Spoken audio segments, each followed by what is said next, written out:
s'arrête et on se repose. OK. Donc, comme on disait tantôt, la distraction, ça n'a pas sa place. Donc, je le répète, toutes les 10-15 secondes, très important de regarder loin devant soi, dans ses miroirs et dans ses miroirs d'angle mort. OK. La colère non plus n'a pas sa place. De toute façon, la colère, qu'est-ce que ça donne? À part donner de la frustration, du stress et des douleurs d'estomac, ça ne donne rien d'autre. Donc, prends ce coup. Et comme on disait, consommation d'alcool ou de drogue, ça non plus, ça n'a pas sa place. Et si jamais un médecin te prescrit des médicaments, c'est important de demander au médecin si tu peux conduire un véhicule lourd avec le type de médication qu'on te prescrit. Parce qu'il y a certains médicaments qu'on nous donne le droit de conduire une voiture, mais pas un camion, un autobus ou un appareil de lavage. Donc, toujours s'informer auprès du médecin ou pharmacien si tu peux conduire un véhicule lourd avec le type de médication qu'on te prescrit. Et l'hypnose de la route, encore une fois, la seule façon de lutter contre ça, c'est en gardant les yeux actifs. Donc, et c'est aussi la seule façon d'anticiper les dangers. Tu sais, tu regardes loin devant toi, puis tu te rends compte que dans 300 ou 400 mètres, il y a beaucoup plus de trafic et que les voitures freinent. Mais tu n'attendras pas à la dernière seconde avant de ralentir. Tu vas ralentir immédiatement. Donc, tu aurais anticipé le danger. Tu sais qu'un conducteur normal réagit aux situations. C'est quand il se produit quelque chose que là, il va réagir. Tandis qu'un bon conducteur anticipe les dangers. Un bon conducteur, il sait ce qui se passe devant nous. Il y a toujours un plan B. Il y a toujours une porte de sortie. Donc, soyez donc un bon conducteur anticipé. Faites pas juste réagir quand il y a quelque chose qui se produit. Parce que plus souvent, votre moment sera trop tard et ça va se terminer avec un accident. Puis anticiper, c'est aussi la seule façon d'identifier les risques possibles d'accidents sur la route. OK. Quelque chose de très important pour vous, c'est d'étudier les panneaux de signalisation. Malheureusement, il n'y a pas grand-chose dans votre livre concernant les panneaux. Donc, vous pourriez aller sur le site de la SAC. Si vous allez là, sur le site de la SAC, allez voir le catalogue de signalisation routière. Mais comme vous savez, le site de la SAC, c'est compliqué. Des fois, ça marche, des fois, ça ne marche pas. Des fois, on a accès, d'autres fois, non. Mais vous pourriez aussi étudier les panneaux sur le site du ministère du Transport du Québec, le MTQ, Ministère du Transport Québec. Si vous allez là, allez voir signalisation véhicule lourd. En fouillant à droite puis à gauche, vous allez pouvoir étudier les panneaux. Donc, allez étudier un petit peu plus attentivement les panneaux noirs et blancs, les carrés noirs et blancs. Un panneau noir et blanc, là, c'est pas une suggestion qu'on vous fait sur la route. C'est pas non plus une information qu'on vous donne. Un panneau noir et blanc, c'est une obligation, donc une indication. Ça t'indique quoi faire maintenant. Ou quoi ne pas faire maintenant, bien sûr, s'il est encerclé d'un rond rouge. Et à l'étudier un petit peu plus attentivement aussi les panneaux jaunes, les losanges jaunes, qui, eux, annoncent un danger. OK? Et les deux mots que je viens d'employer, là, le mot indique et le mot annonce, ces deux mots-là sont importants pour votre examen théorique de la SAC. C'est la façon d'identifier certains panneaux. C'est un exemple si dans la question ou dans les choix de réponse, tu verrais le mot indique, comme par exemple, quel panneau de signalisation indique telle ou telle chose. Ben, si tu vois le mot indique dans la question, cherche un panneau noir et blanc dans ton choix de réponse. C'est les carrés noirs et blancs qui indiquent la chose à faire. Par contre, si au lieu du mot indique, tu verrais le mot annonce dans la question ou dans les choix de réponse, comme quel panneau de signalisation annonce telle ou telle chose. Mais si tu vois le mot annonce, cherche un losange jaune dans ton choix de réponse. C'est les panneaux jaunes qui annoncent un danger. Donc, le mot indique sert à identifier un panneau noir et blanc. Et le mot annonce sert à identifier un panneau jaune. Hey, parfois, juste avec ces deux mots-là, ça nous donne la bonne réponse à la SAC. Donc, allez les étudier, très, très important. Et bien sûr qu'au volant d'un véhicule lourd, on garde une bonne distance. En ayant une distance d'arrêt beaucoup plus élevée, on garde une bonne distance avec le véhicule qui nous précède. Pour prendre les bonnes décisions aussi sur la route, quand c'est le temps de ralentir, il se met à neiger, il commence à pleuvoir, ou la nuit tombe, on ralentit. On a le réflexe de ralentir l'hiver quand il commence à neiger et que la neige commence à s'accumuler au sol. Malheureusement, on n'a pas le même réflexe l'été, quand il commence à pleuvoir. Et pourtant, ça peut être aussi glissant, mais peut-être parfois un petit peu plus. Et le plus dangereux, c'est pas quand il pleut depuis 15 minutes, depuis une heure, ou qu'il pleut beaucoup. Non, le plus dangereux, c'est au tout début de la pluie. OK? Et plus la journée d'été est chaude, plus ça risque d'être glissant au tout début de la pluie. Parce que les journées chaudes d'été, là, les huiles et les graisses incluses dans l'asphalte, ils refont surface. Donc, au tout début de la pluie, ça risque d'être un mélange d'eau, d'huile et de graisse.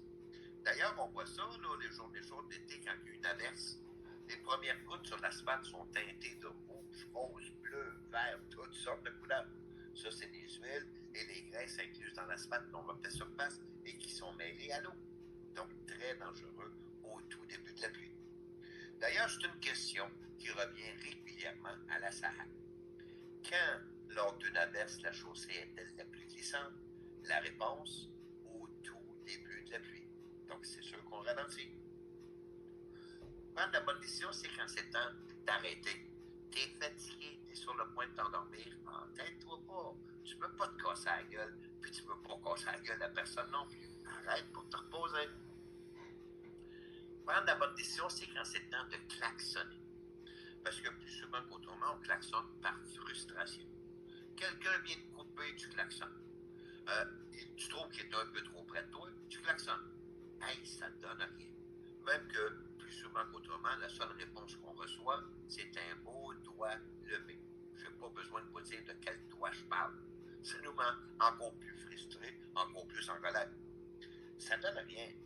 On devrait klaxonner pour avertir d'un danger.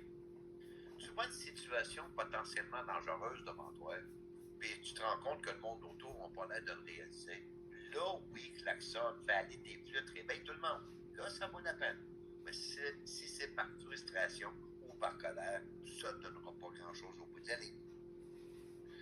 Aussi, on ne change pas de position sur la route au volant d'un véhicule lourd comme on a l'habitude de le faire au volant d'une voiture.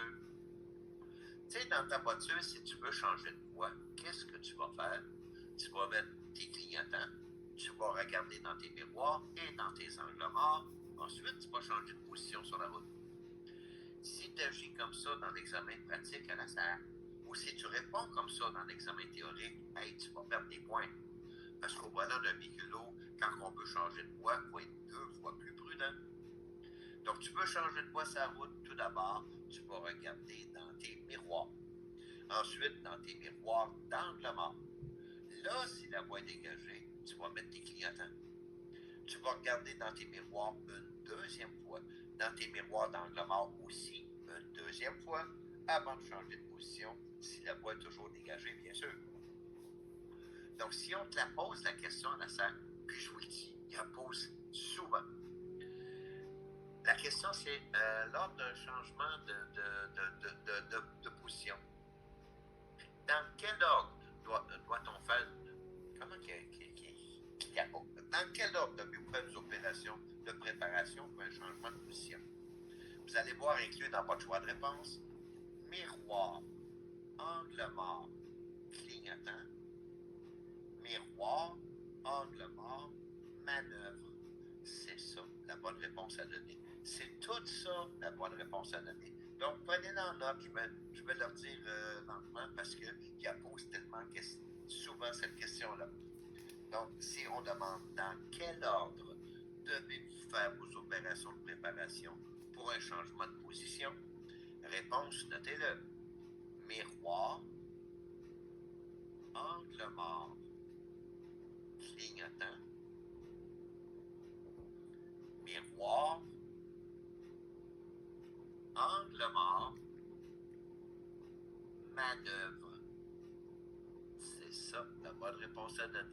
Donc, je le répète, miroir, angle mort, clignotant, miroir, angle mort, manœuvre.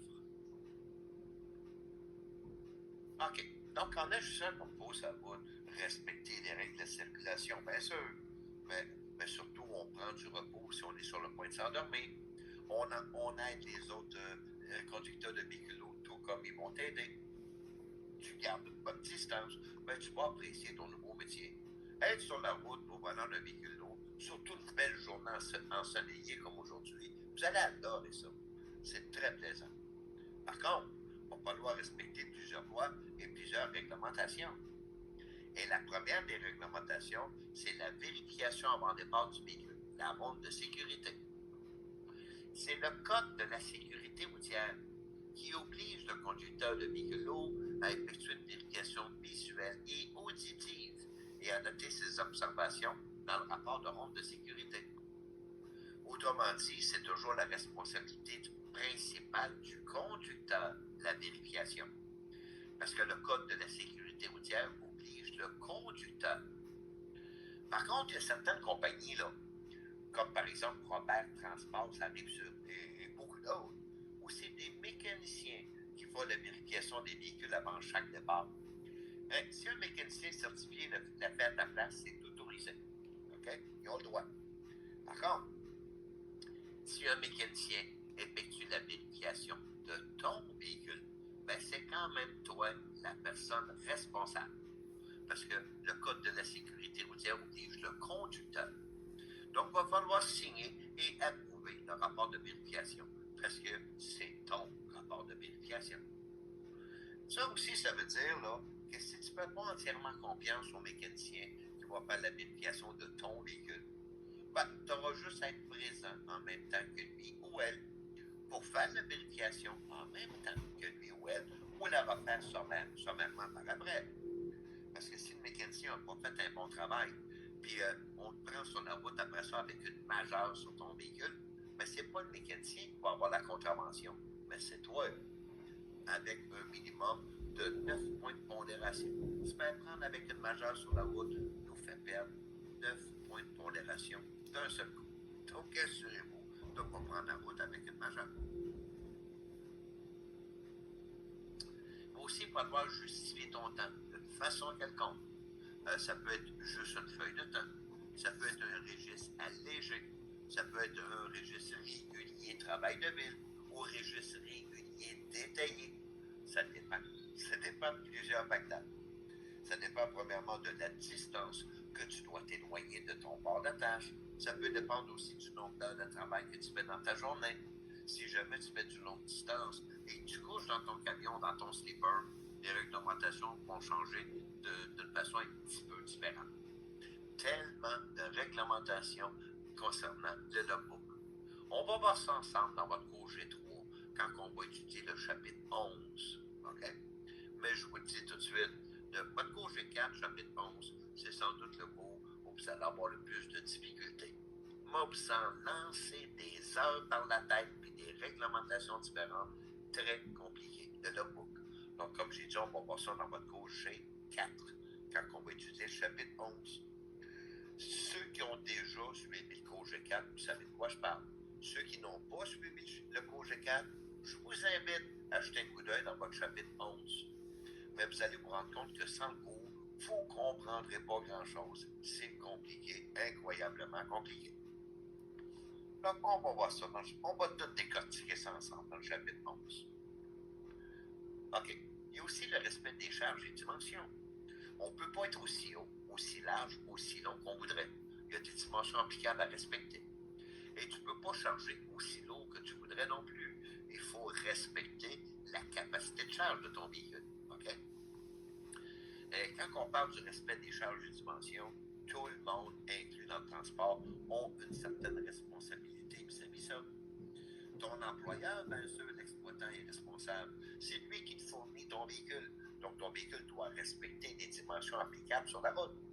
Tu es responsable. Quand tu vas faire charger